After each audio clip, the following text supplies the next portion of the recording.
This is how we have to film the top, because I'm short.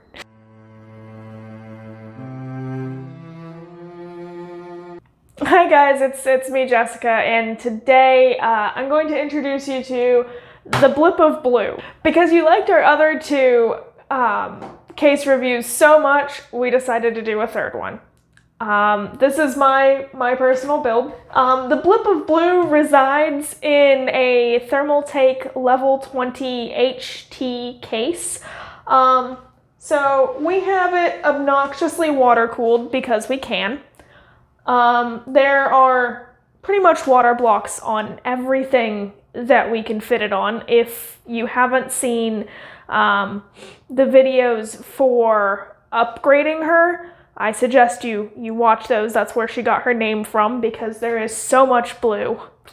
Right off the bat, pros that I personally like is there's so much glass, so you can see your build on pretty much four sides. Now for air cooling, this would not be a pro at all. There is like zero airflow in it whatsoever. You've got two little strips here in the front, one on either side. On the top, you've got these two strips here. And that's pretty much it for airflow. Getting into the case is super easy. Both sides just kind of swing open. And then this front panel here just drops out.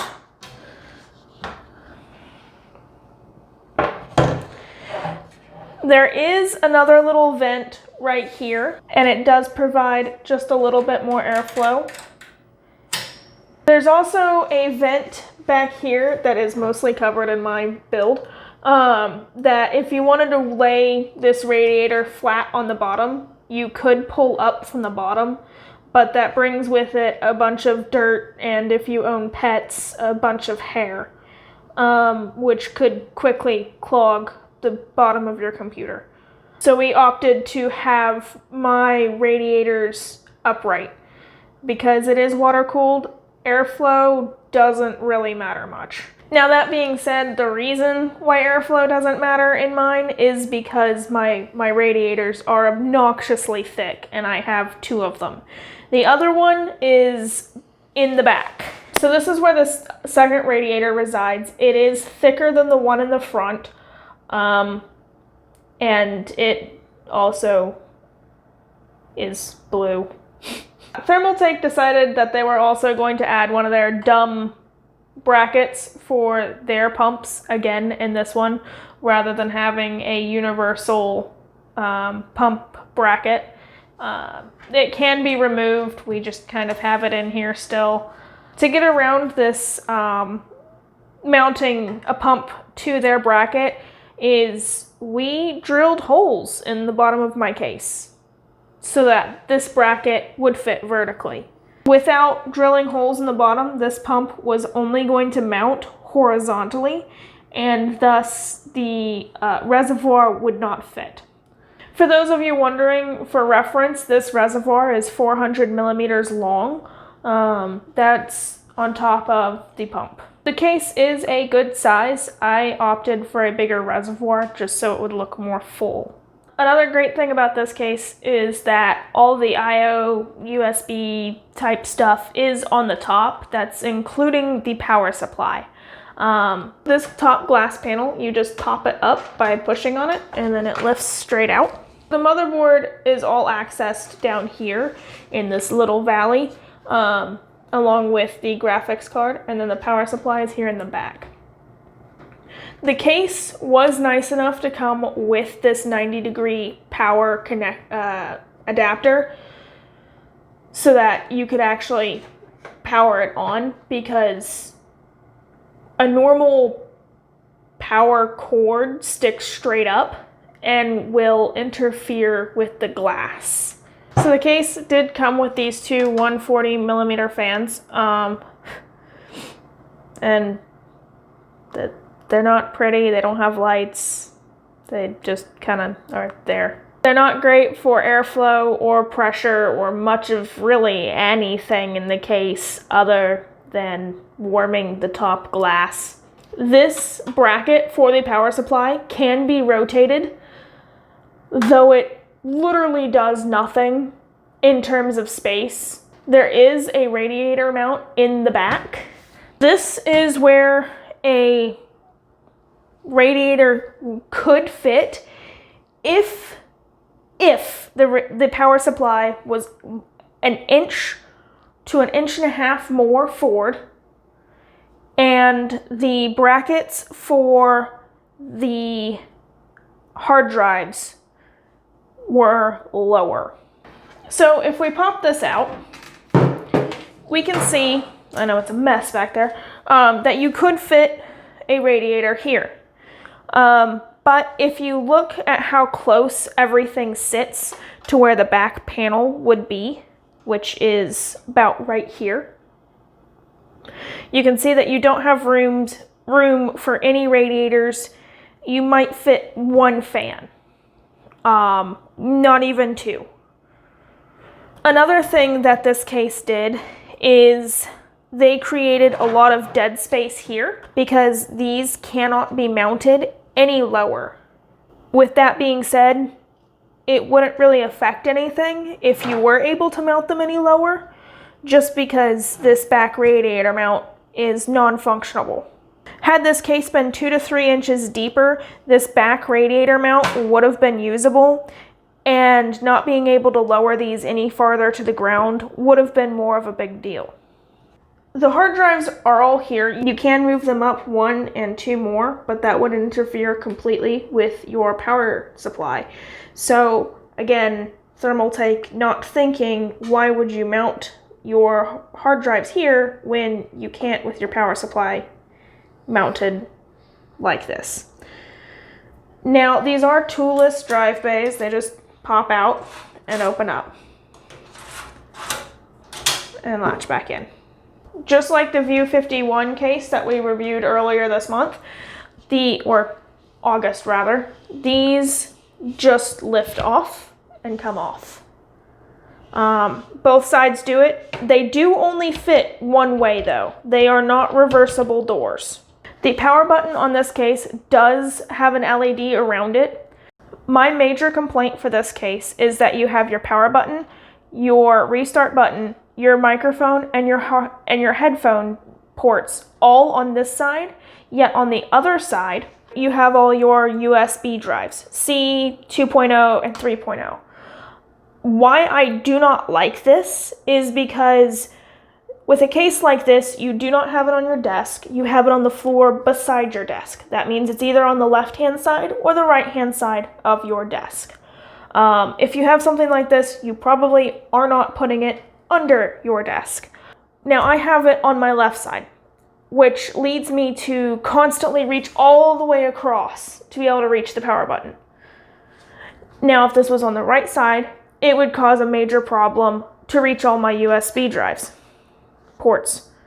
Why I do not like this is because you're not going to be constantly lifting up your top panel to be able to reach your other ports from your motherboard. You want to have like your headset and your thumb drives clearly and quickly accessible, so you don't want to be constantly popping this top off. The retention clasps for the top do get stiff, and you do have to manually help them along after a time. So popping it on and off is just going to make it stiffer. So why wouldn't you just put all of this on both sides on the front where it's easily accessible from either side? This little notch is a great idea, and it's really aesthetically pleasing. It's not functionally pleasing. Whereas this case does go completely for aesthetics, the functionality of some of these more thought-provoking areas are blatantly not thought about. All right, another complaint with the top is that if this was meant to be a vertical airflow chamber with everything being pulled from the very bottom of the case and pushed all the way up to the top, with these two fans being your main pressure source, which is an absolute joke, then these little vents, which do pop out, should have been wider and actual vents, because this one is 95% blocked off. There is absolutely nothing here. Like, you put this in and it looks like an actual vent. You pop it out and it's a cable way for cable management for all of your top cables. There is no airflow with these aesthetic covers. What they could have done instead of having these aesthetic covers up here is they could have opened up this bracket right here, which is clearly just a hollow plastic shroud, and put some sort of ventilation here and moved the cable way. Another thing about the top, which is kind of confusing, is that there's a clear mount here for something. This is an obvious mount. The underside, this little metal tray right here, is the top. This is hollow. It's just like this right here is just a protrusion from the main glass support. It serves no function, though it looks like it should. We did try to poke around it. It does not come off. Now, what they could have done here is when we talked about them lengthening it from the back so that you can fit a reservoir, they could have added a little bit more space up here and put another fan here. This is what I mean with this top one being sticky. This one is like not coming back up. It's supposed to be like this one where it's nice and like free flowing. This one over here, this one over here, it's just stuck. You can feel it from the bottom and it's stuck. It doesn't come back up anymore. When we got this case, we had to RMA a new top because the first thing that stood out to us was that the glass alignment for it to latch in was about 1 inch to 1.5 inches off. It did not seat into the top at all. So when we RMA'd it, they sent us a brand new top. This case is maybe 8 months old and it already has parts that are no longer functioning. It hasn't been treated exactly rough. It's sat on the floor beside a desk. There is no reason why parts should not be working. If you wanted to, you could take this backmost fan and put it on the left-hand side of your case and move your power supply to this side. It is a reversible bracket.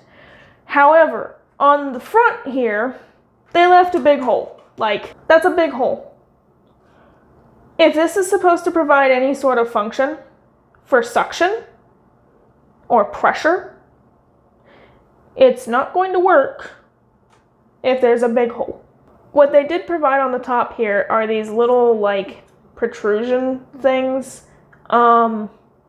They're used as cable management hooks on the other side. In my opinion, that's a little stupid because, as you can see, I just have my cables free floating here from, you know, the power area where they are originating from, and then down through this hole. They aren't really going to go anywhere.